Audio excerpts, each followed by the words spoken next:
మీకు నేను ఒక మాట చెప్తే మీరు ఆశ్చర్యపోతారు. చంద్రశేఖరేంద్ర సరస్వతి మహాస్వామి వారి వంశంలో ఒకసారి పామే పుట్టింది. ఒక ఆడదానికి వాళ్ళ వంశంలో ఒక పాము పుట్టింది.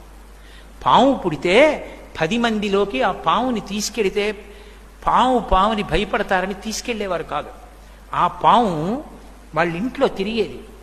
ఆకలేస్తే తల్లి దగ్గరికి వచ్చి బుస్ బుస్ అనేది. దానికి పెద్దదైపోయింది.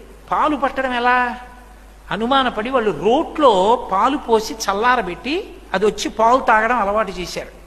తప్పనిసరి పరిస్థితుల్లో ఆవిడ ఓ పేరంటానికి వెళ్లాల్సి వచ్చింది. పక్క ఊరు ఇంట్లో ఉన్న వృద్ధురాలికి చెప్పింది, అమ్మా రోట్లో పాలు పోసి చల్లార పెట్టండి, ఆ పాము తాగుతుంది వచ్చని. ఆ పాము వచ్చి పాలు తాగుతుందని తెలిసి కూడా ఇంట్లో వృద్ధురాలు మరుగు పాలు పోసింది. ఈ పాము తిన్నగా వచ్చి రోలిక్కి పాలు రోజు తల్లి పట్టడం అలవాటు, ఆ పాలనుకుని తాగబోయింది.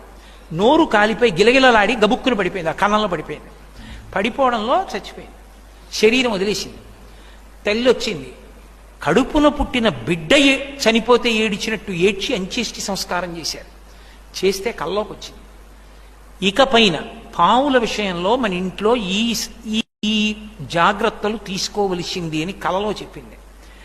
ఆ వంశంలోనే, ఆ పూర్వీకులలో పాము పుట్టిన వంశంలోనే సుబ్రహ్మణ్యావతారులై సుబ్రహ్మణ్యానుగ్రహ పాత్రులై మహాస్వామి ఆవిర్భవించారు.